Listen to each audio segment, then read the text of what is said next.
Yeah, I'm struggling. You're good. All right, let's try this again here. Welcome back, everybody. Episode 19 of JagBlitz. We are the wonderful alternative to everything, not everything, but 1010XL and other local proprieties that like to cover the Jaguars. We talk about everything and anything Jaguar oriented. I'm definitely here with my co-host, the MC Wale. He is on the struggle bus tonight, so we'll try to get through this as quick as we can. You make it sound like it's a bad thing. Just with the weather fluctuation here in Florida, somehow my body is not doing well Not to it loving right it. now. No, So we are gonna go over.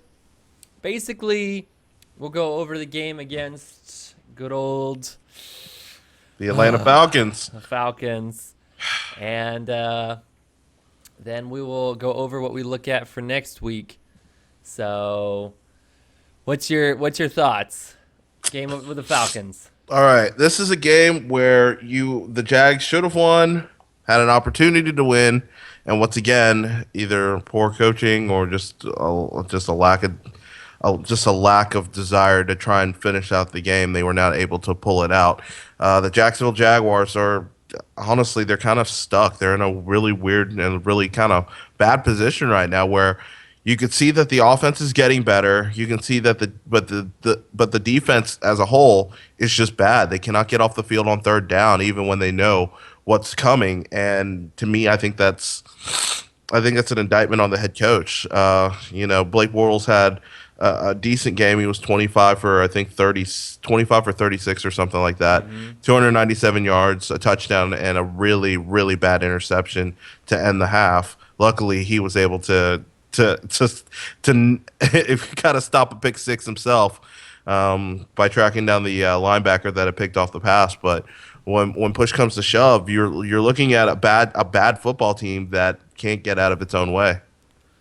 No, I'm right there with you in a sense that this team feels like it has a lot of the pieces there, specifically on offense.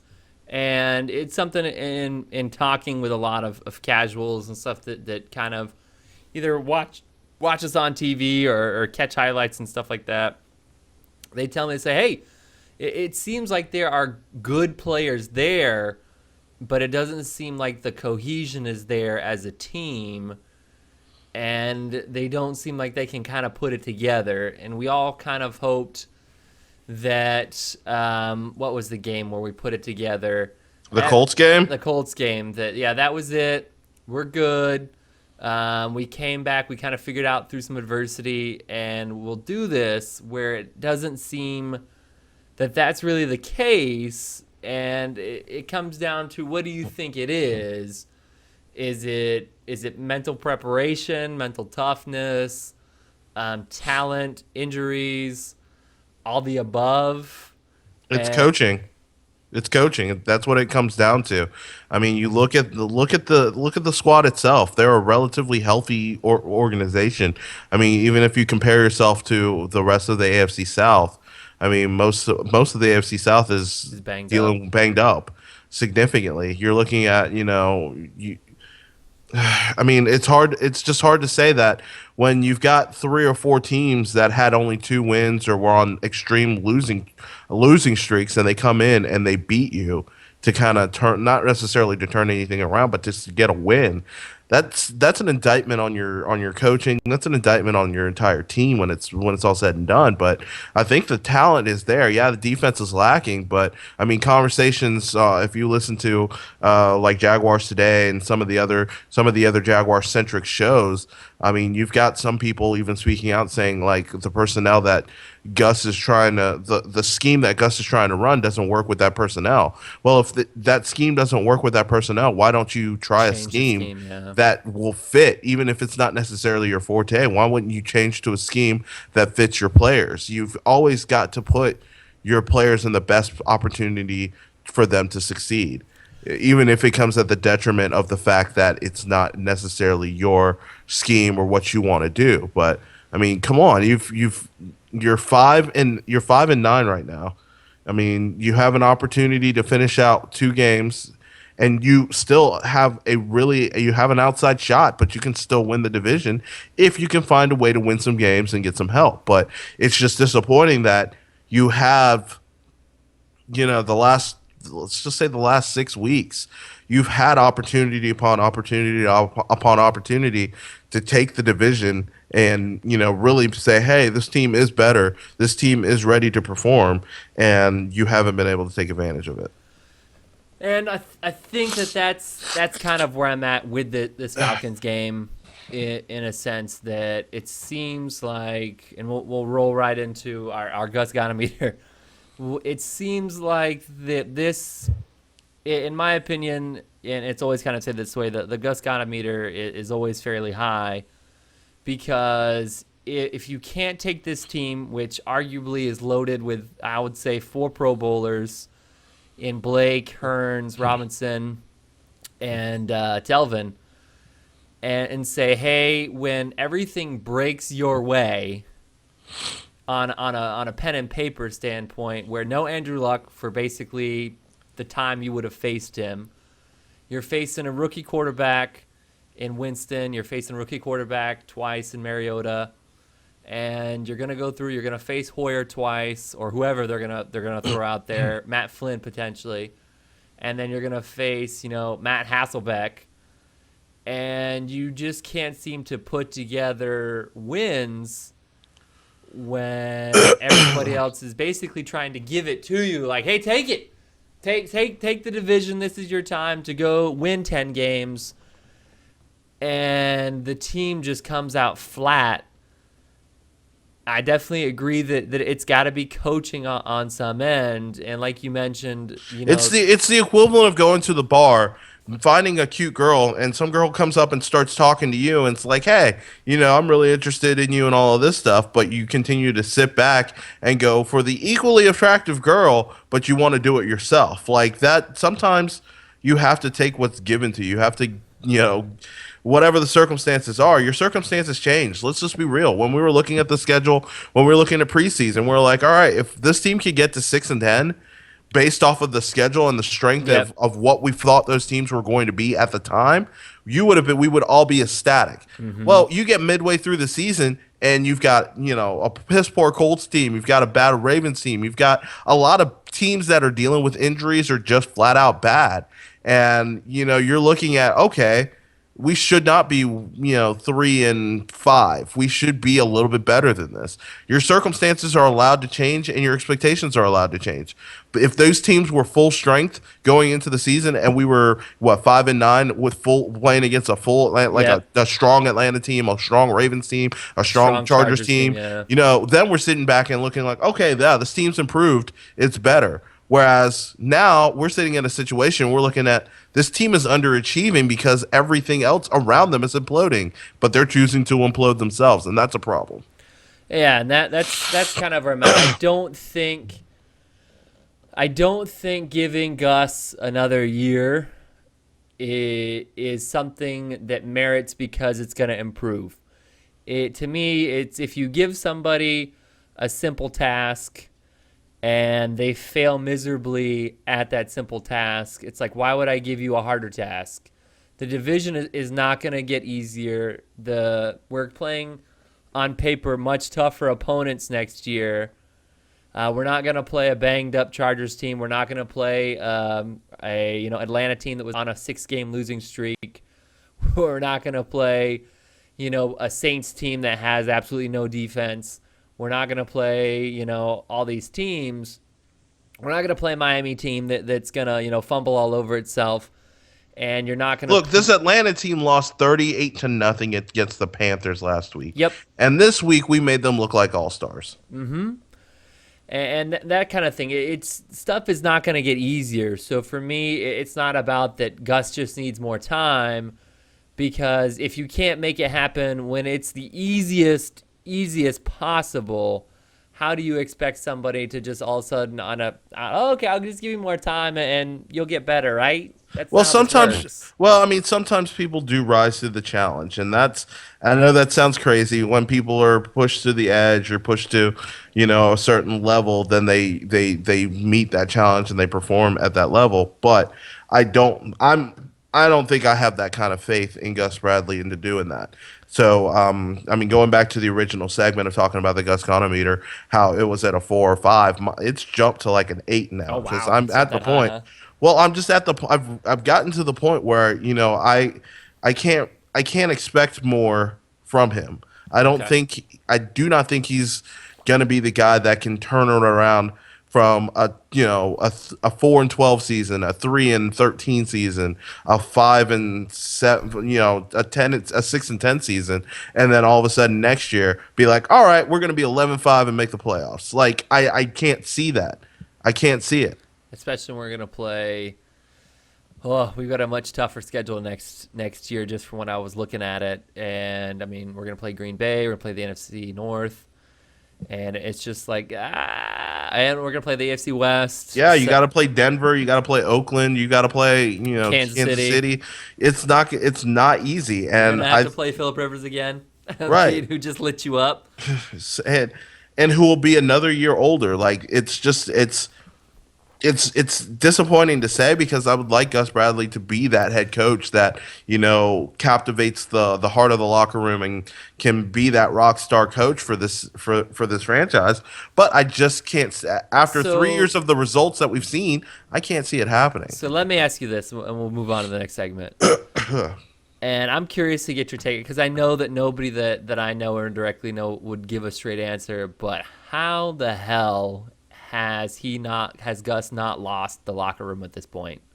I mean, just from what I've seen from Blake, he seems like he's pretty snarky, we'll call it, as a perspective. And a lot of the guys on offense, especially the Allens, seem that way too, in a sense that they know that they're good.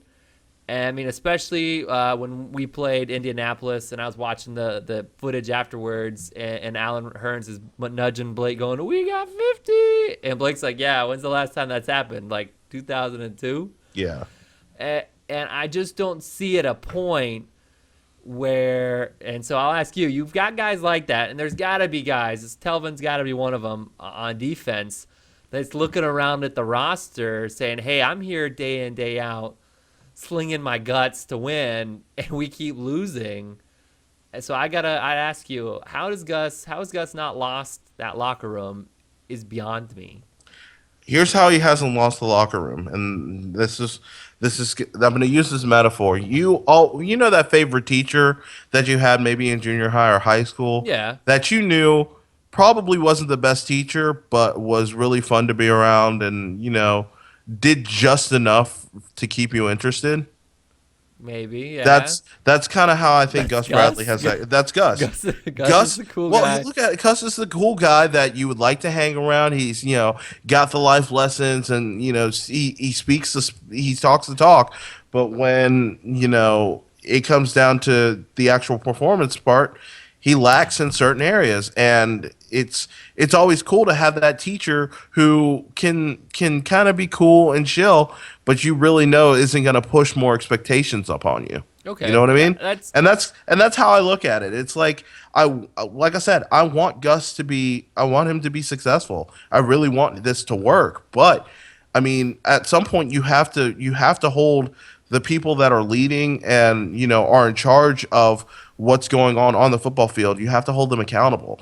This whole accountability thing that Gus was talking about in the middle of the season with performance and all of yeah that after stuff. Tampa Yeah, after Tampa, you bench Devon House. House, which was stupid because Devon House wasn't the problem. You the two guys that you have issues with that are the most unproductive players on your entire squad keep getting, veteran days Reps. off or And keep yeah, getting reps, guys that honestly shouldn't have been on the roster if we're being real. But you went into the season knowing that that's who you had and that was what you were willing to work with. And if that's what you felt was okay, then we obviously have a bigger problem here. yeah, that's where I'm at. I mean, coming from a not a sports background, but coming from a very performance driven background, I've had bosses that were the cool guy or gal.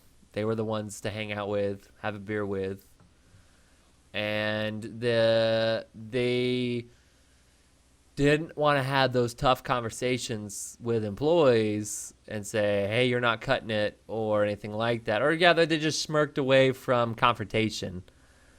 And it's like, okay, eventually their boss eventually got to a point where like I gotta go. And I've been in that position as a boss too, with employees that I would hang out with, off the employee dime, I mean off the company time or whatever.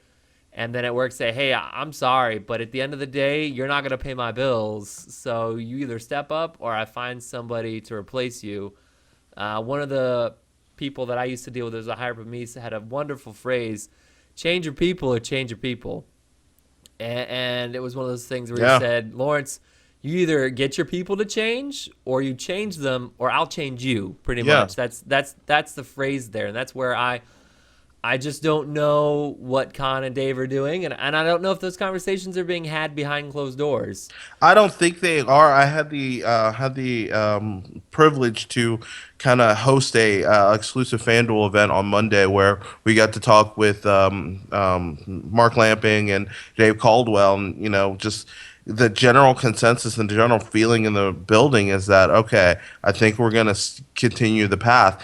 But I mean, I'll tell you, Dave was pissed about the way the game went down on Sunday. He was not happy about it. He made a couple of comments about how like he wished the game went differently, and Because just we'd be in first place or tied for first in the division. or even more, but even more, just even more so, like you could read it on his face and read it in his kind of in his body language that he was not okay with how that game went down. But I mean, obviously, he's not in a position to say, "Hey, like I want to do this or I want to do that" just yet. He has to ride the rest of No, the and season out.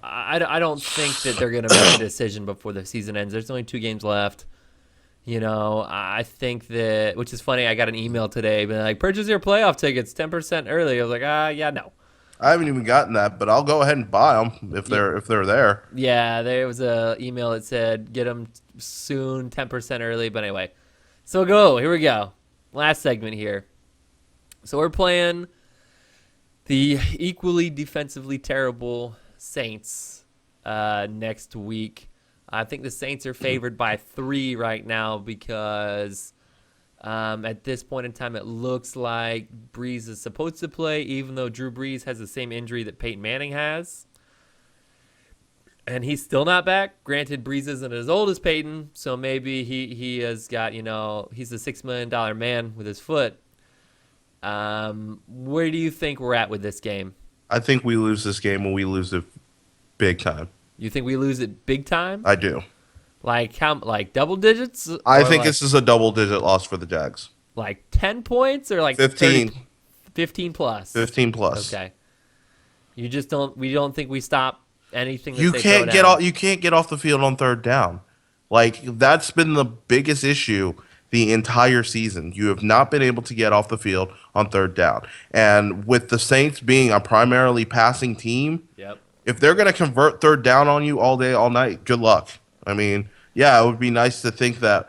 Like I think Blake and them are going to put up points, but they also the offense hasn't been able to be like consistently move down the field Yeah. consistently either. So I mean, it's yeah. I mean, I look at this. This could be a 42-30 type kind of game. It could be a 48-35 type game. Like it's not going to be it'll be fun from a like A football viewer point standpoint, viewer standpoint, but it's not going to be fun if you're a Jags fan watching this defense try and get to the quarterback, which they've not been able to do pretty much all season. And to me, the game, I was excited because I can't remember the last time a Jaguar game got flexed to semi-prime time.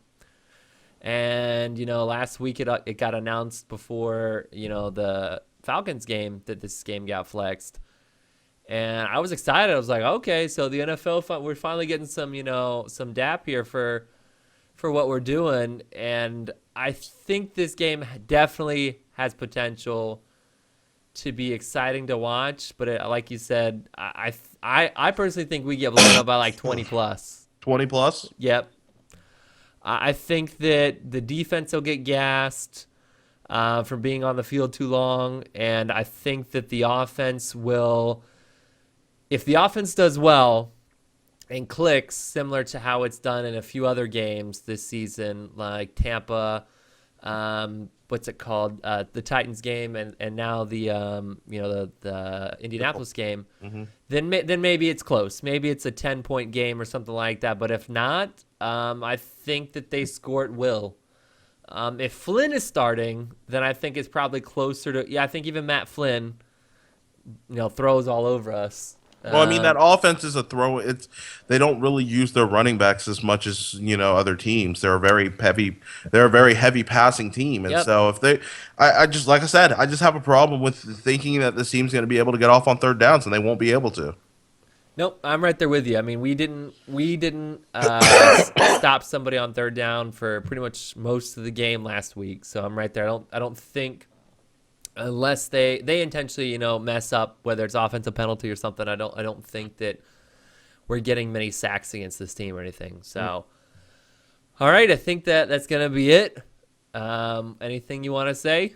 I hate the fact that I've been so negative today, but damn, like Jags, you gotta change my perspective a little bit, man. We've got 2 games left in this season.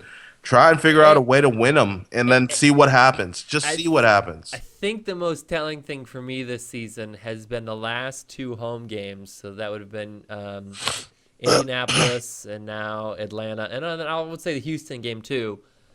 That when they want everybody to get loud, like I haven't been, because I'm like, I want you to show me that you can stop them first, because there have been games all throughout the season, the other 4 games that the other 3 home games that I went to, where defense just don't show up.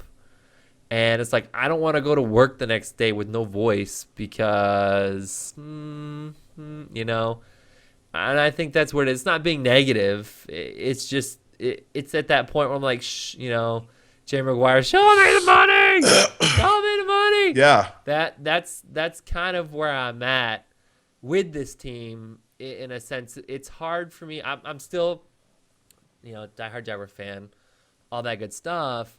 But at a point, it's where we're adults, we're young adults, and it's like, I'm not gonna go through and invest all this emotional investment into, like I have in the past 15 plus years, 25 years, whatever.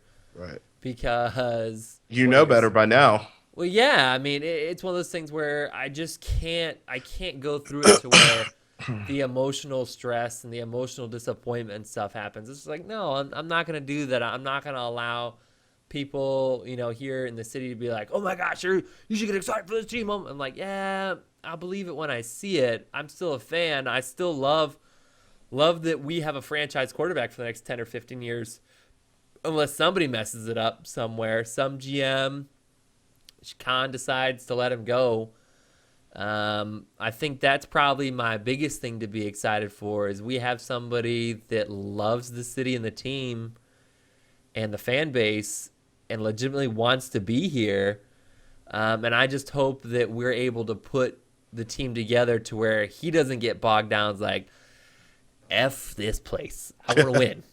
Because I think if you've got the Robinson, you've got the Allen brothers, obviously. Yeah. Even though they're not brothers, and then you could start, if you could just put together a competent defense that can get off the field, then we're not sitting here talking about the struggles of a 5-9 team. And then we're sitting here talking about a team that's maybe 9-7, Yep. and talking about, all right, let's finish this strong. We can be a wild card. a wild We could card be- team. We could win. We've already the locked the division. division up at at 10-4. Yep. Like it is what it is. But man, the Jags have to prove it to. They only have to prove it to themselves, but they have to prove it to the fan base too, man. Yep, This fan I base agree. has been so loyal over the past few years, and like, even with all of the losing in the past 2 seasons, it's like, all right, we hope to see the progress. We want to see the progress. This year, we've seen a little bit of progress, but we're also really disappointed that you couldn't take advantage of some of the situations that were provided you. So find a way to turn it around, win this game against the Saints at 4:05. Maybe if the Titans do us a favor and beat With Mettenberger? beat Houston on Sunday, then it comes down to that last game. Houston game's at 1, right? The Houston game is at 1, so the division could be either wrapped up or still open by 4 by the So time kickoff rolls around. last question, we'll get out of here. So do you think the players are going to watch that 1 o'clock game, I don't think that I don't think they'll watch, but I do think they'll be paying attention. or that they'll know? And do you Oh, think that, oh, most definitely. and do you think that they'll play harder, knowing the winner of the loss? So It shouldn't matter. I think they should just go. They should go out Okay. there playing as if All right. they're playing for their playoff lives. But if it does come down and the Titans find a way to beat Houston, whether it's by like even if it's just 17-16, the Titans find a way to win.